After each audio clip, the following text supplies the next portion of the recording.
ntago ari igihugu cy'u Burundi gusa, ntago ari igihugu cya Kongo gusa, ntago ari igihugu cy'u Rwanda gusa, uno mudayimoni wa mbere njye kwa mbona agiye mu gihugu cy'u Burundi. Yabanje mu gihugu cy'u Burundi Rwango. Rwango aragenda ateza icyari kimuzanye, nabonye ari abadayimoni 7, hanyuma 7 batandatu bikuramo bafata umwe bamuha imbaraga z'aba bandi 7 bose, baramubwira ngo genda uteza abantu Rwango, umugabo yanga umugore we, divorce zibe. Ndabwirwa ngo zina divorce muri kubona nimugire ngo ni ibindi, ni dayimoni Rwango, ahubwo muzenge mwaratewe namuganye muri haje umunsi ugiye kugerageza ibihugu byose biri munsi y'ijoro. Ariko ubwihisho umuntu uzabona ubwihisho ni umuntu witondeye ijambo ry'Imana. Nta handi hantu hasigaye ubwihisho, hazaba hari ubwihisho. Ni umuntu witondeye ijambo ry'Imana, akagendera muri ryo, agatura muri ryo, agakorera muri ryo, akaryama muri ryo, akiyorosa ryo, akarya ryo, akagendana naryo. Halawe ni stars of Ben. Kuko igihe kigiye kuza, murabanga mwabonye intambara, bira ni ibimenyetso. Mwabonye ibyorezo, ni ibimenyetso.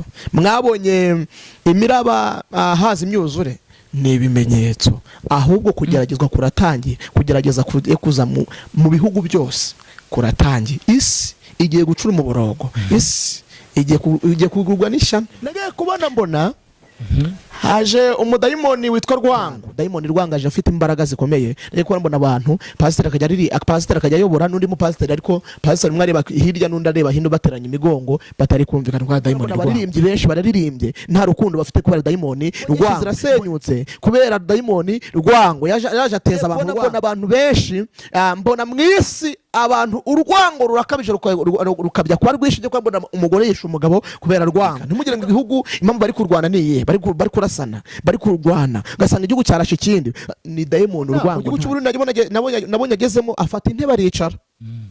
Mbona Abarundi babaye impunzi ari benshi. Imana yamwe ngo nzabwira Abarundi ngo musenge Barundi musenge mutabe impunzi muri benshi. Dayimoni Rwango yahageze afata agatebe aricara. Tukoze nabonye hagurutse ariko yasiza agatebe. Kije ko nani mbona abantu bambaye imyenda y'igisirikare ariko bafite amapeti amanyenyeri, mbona bamwe bambaye amakamba. Ngiye ko mbona dayimoni musawuzi, ngiye ko mbona araje atangiye kurama abana amakamba, abandi bambaye amakamba, abandi bakura amapeti. Mbona musawuzi cyo icyari kimuza kugira itara, kuko giye kije kiracigamo n'umuntu ufite itara. Nagiye kumva numva ijwi nyibona baturo barabireka, ahubwo abapasiteri rwose mu basengere, kuko ubwitayimoni bwenge agiye kugera ku bantu bavuga ati bundi buya twaturaga cyagiye kera. Barabireka, baricwa n'inzara. Imana barengera abapasiteri basenge, basubira kwisengesho basenge, ko dayimoni bwenge bw'isi warakaze. Nagiye kwambara mu myaka 10, mu myaka 5, mu myaka 10 nagiye kwambara nta muntu, abantu benshi ntabwo bakije kujya mu rusengero. Muri kwa kumva ko abantu ari abanyabwenge batakarizemo Imana, batakarizemo ubugingo. Dayimoni bwenge nagiye kwambara ageze ku bantu, yigisha abantu ubwenge kugeza kuri rwa rwego nabonye abantu bashaka kwigira abanyabwenge, bashaka no kumva ko ari bo Mana. Bamwe bafata ibintu bafite bavuga ati ibi ni byo Mana zacu. Ikimuzanye no kugira ngo arangaze abantu, abigisha ubwenge muri kwa kwibwira ko bafite ubwenge, batakaza Imana. No yamaze kuza, yamaze no gufata igare gushidika ari kwamamariza Eliminati. Hanyuma nyuma ya dayimoni bwenge nagiye kubona mbona haje dayimoni witwa Mbahuza cyangwa se Mbahugirize.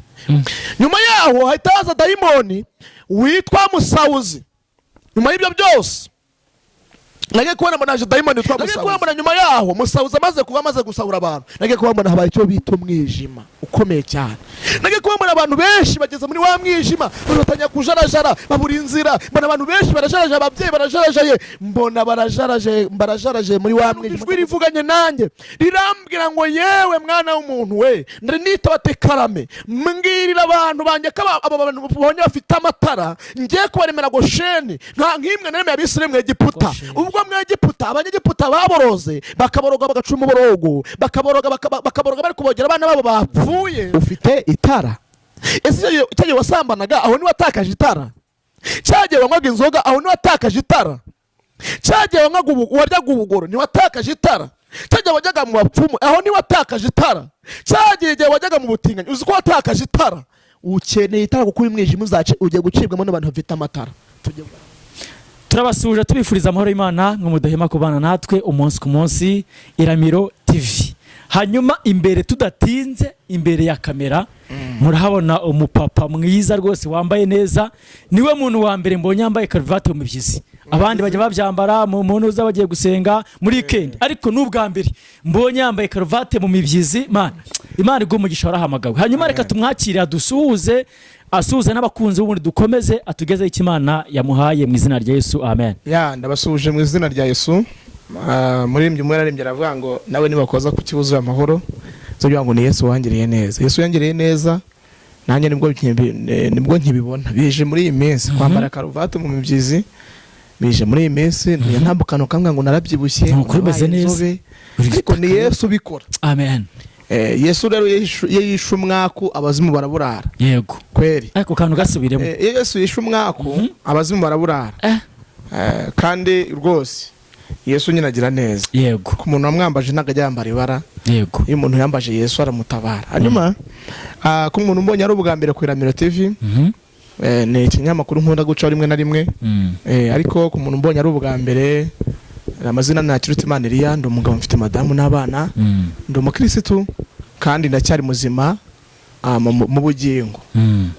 N'ubwango muzima mu bugingo ushobora kuvuga ngo niba umuntu atari muzima mu bugingo arabimenya nabyo, kuko biravuga ngo umubyeyi ngo ababyeyi bararyamye bafite abana, umwe ngo aryamira umwana azamuka yapfuye, none ngamenya ko yapfuye. ngo iyo yapfuye urabimenya ko yapfuye umwana, urabimenya niyo yatakaye usigaranye ingobyi urabimenya. Imana ibampera umugisha rero, nuko narinje nivuga ibyivuga byanya n'ibyo. Yego, Imana iguha umugisha cyane. Nukuri sibanga wambaye nk'umukozi w'Imana cyangwa se umwana w'Imana. Ubundi ndi umwana w'Imana. Buri iteka ryose umwana mu rugo wubaha.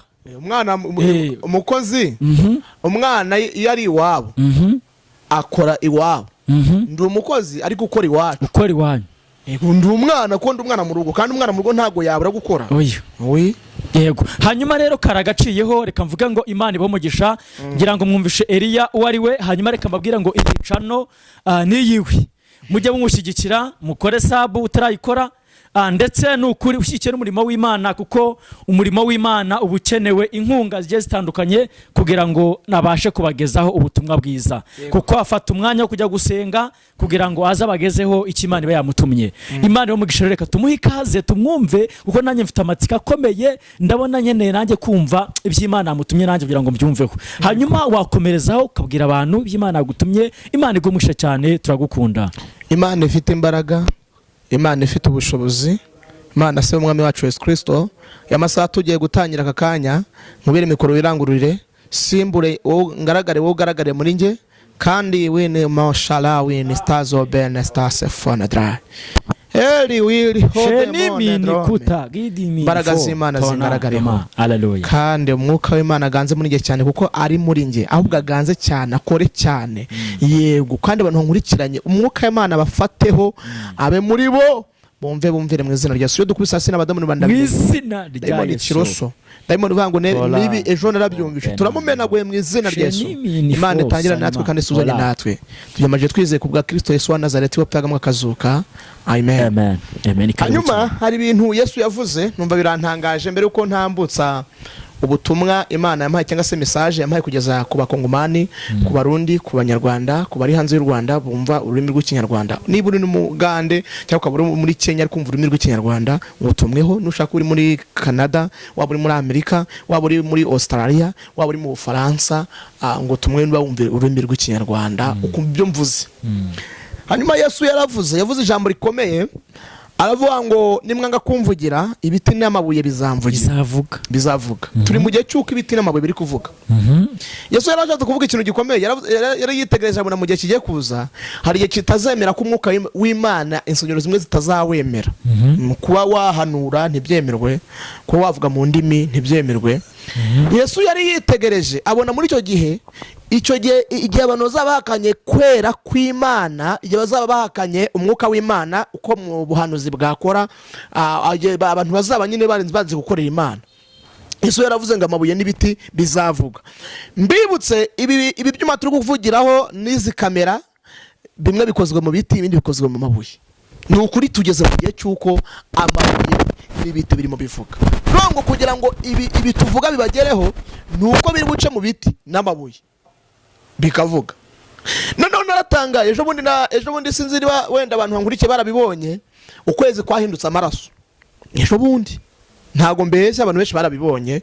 Abahanga batanye kuvuga ko ari mu bimenyetso Yesu ugeze avuga nabyo birimo, avuga ko hazaza impuha n'intambara, amahanga azatera andi mahanga, ibyorezo bizaza, byose byarabaye. Noneho muri Yoweri ntago ndibuze kuko atari byo byanzanye, nje kuvuga ubutumwa nahawe.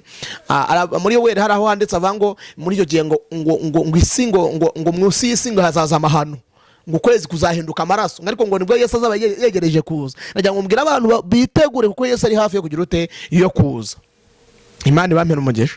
Ari mbibukije ejo bundi rwose ku itariki 7 niba atari 8 ukwezi kwari kwahindutse amaraso, umuntu wese yarabibonaga mu kirere ko kwahindutse amaraso, kwari kwahindutse amaraso rwose. Ariko nabonye ko ari ibimenyetso biri kugenda bisohora mu izina rya Yesu, kandi no kuri turi muri 38 yavuze ngo turi ku mugoroba w'isi. Yaravuze ngo ibimenyetso n'iminsi, iminsi irahita vuba. Reka dusome ijambo ry'Imana mbere yuko mbaha message, mbere yuko mbaha ubutumwa Imana yampaye. Ndabasomera igitabo cy'ibyahishuriwe Yohana ibice 3 umurongo wa 10 niho tujye guhera. Havuze ngo iki? Haravuze ngo kuko witondeye ijambo ryo gukiranuka ryo kwihangana kwanjye, nanjye nzakurinda igihe cyo kugerageza kigiye kuza mu bihugu byose, kugerageza abari mu isi. Amen. Haravuze ngo kuko witondeye ijambo ryo kwihangana kwanjye, nanjye nzakurinda igihe cyo kugerageza kigiye kuza mu bihugu byose, kugerageza abari mu isi. Mwakire neza ijambo ry'Imana.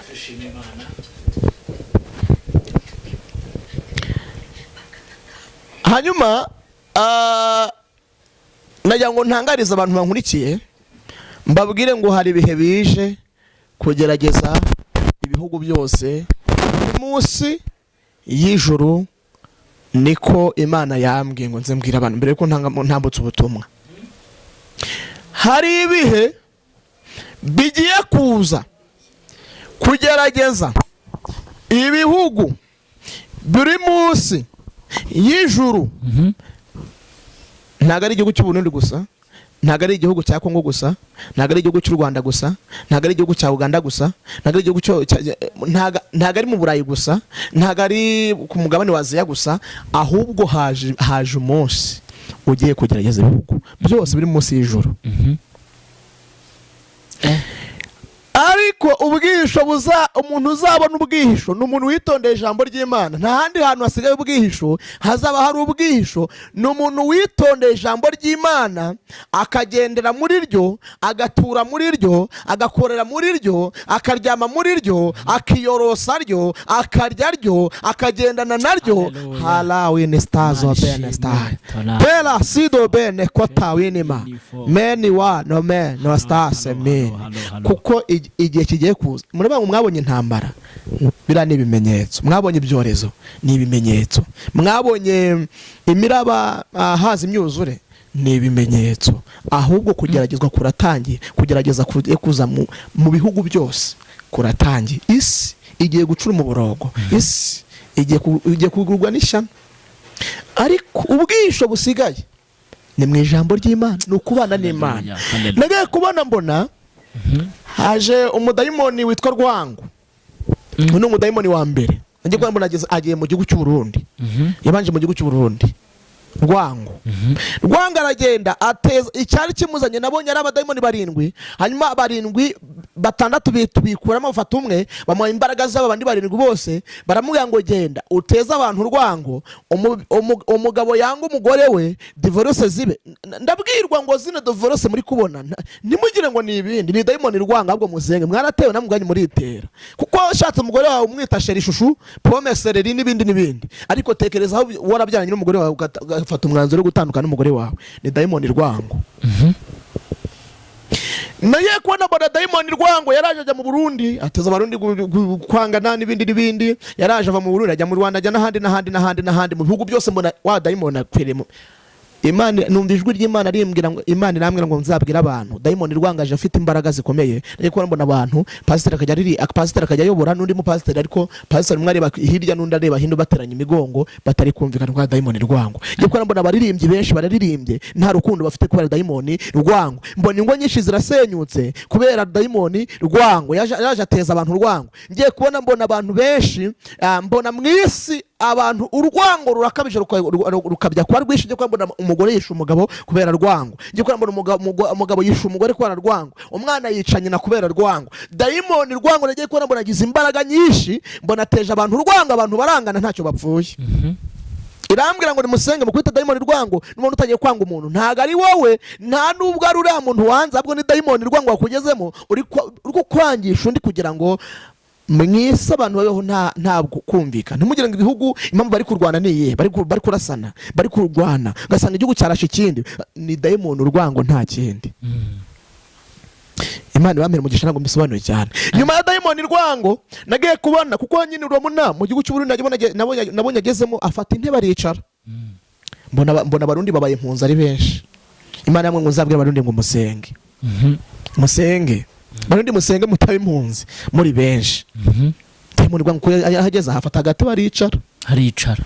Tukoze nabonye ahagurutse ariko yasize agatebe kiwe.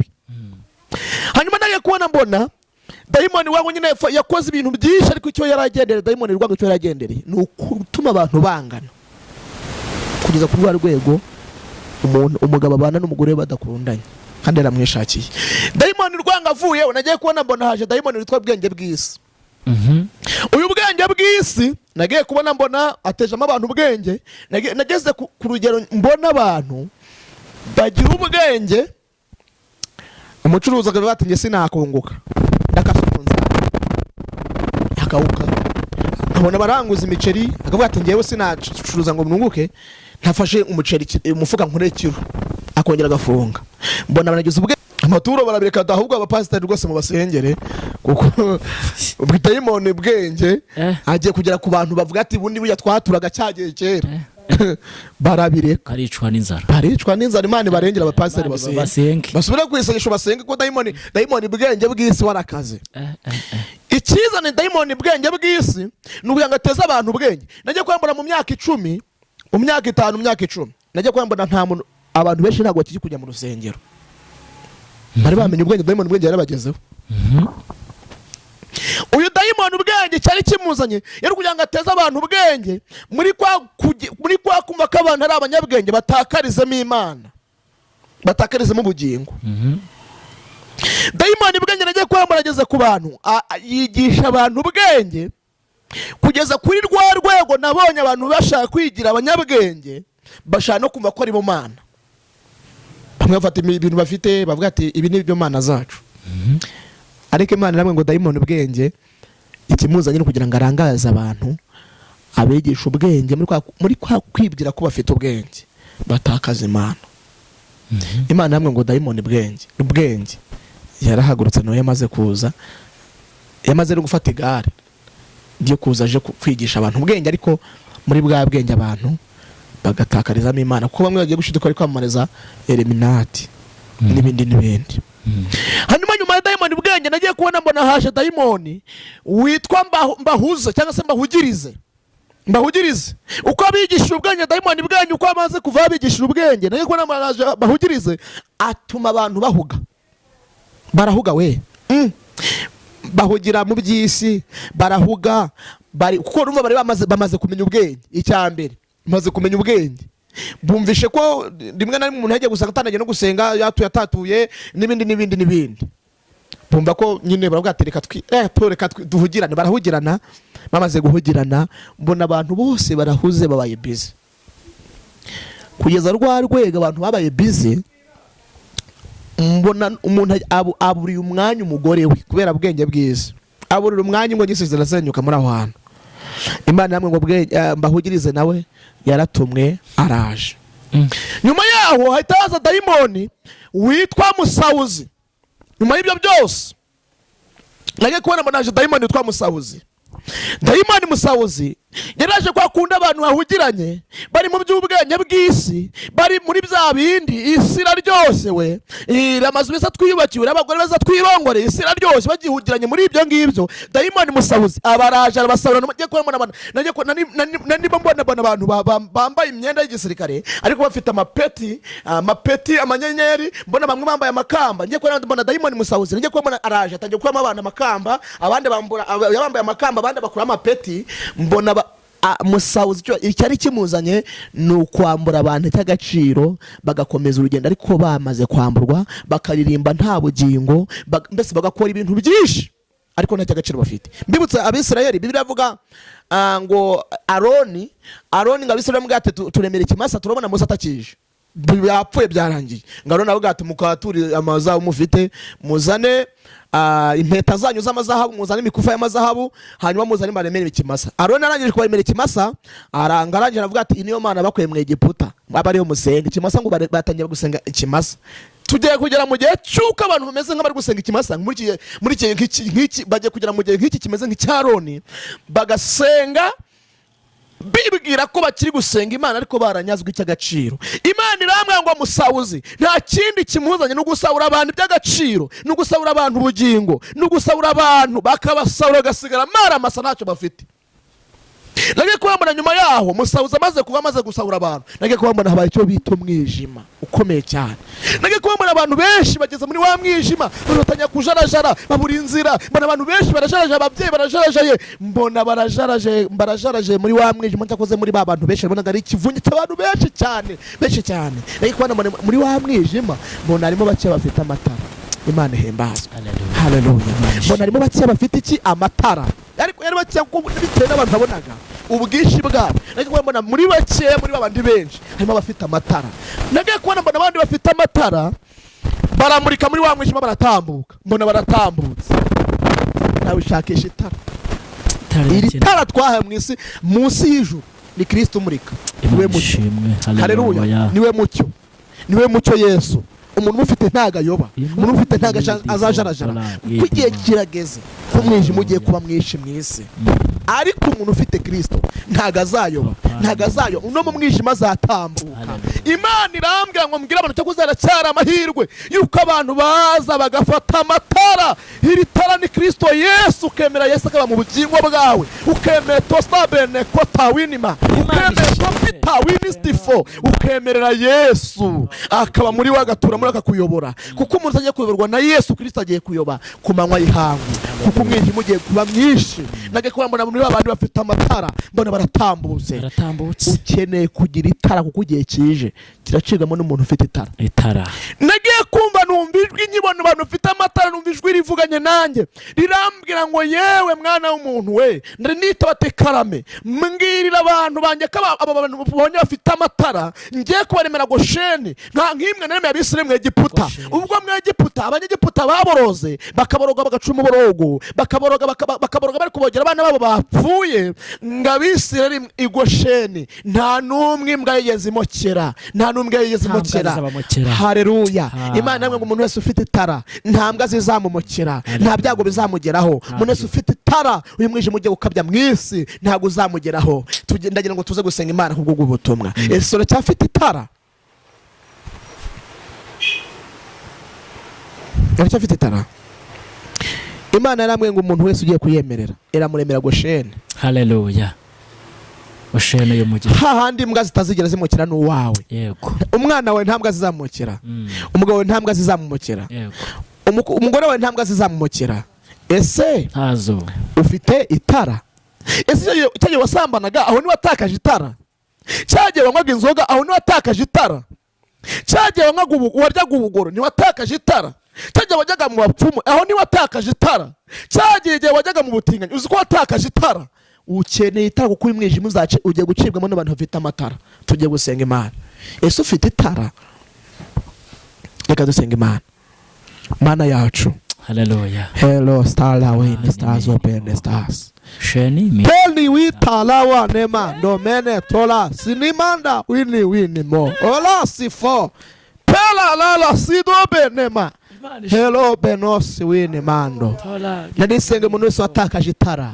Urambwe wari wambwe ngo nzaze mbwira abantu ko umuntu uzakwemera ko afite itara, umuntu uzakwemera umwijima ntago uzamugeraho, azatambuka mu mwijima amurikiwe, azatambuka mu mwijima aramelo stabinivo. Narisenze kugira ngo umuntu wese nuwatakaje itara wongere umuhitara, kandi abantu bawe bamurikire ntibayobe inzira ko umuntu kumwe n'atazayoba. Uyu mwijima ugiye kuza ngushime ko umuntu ufite itara atazayoba kandi azamuri Gosheni.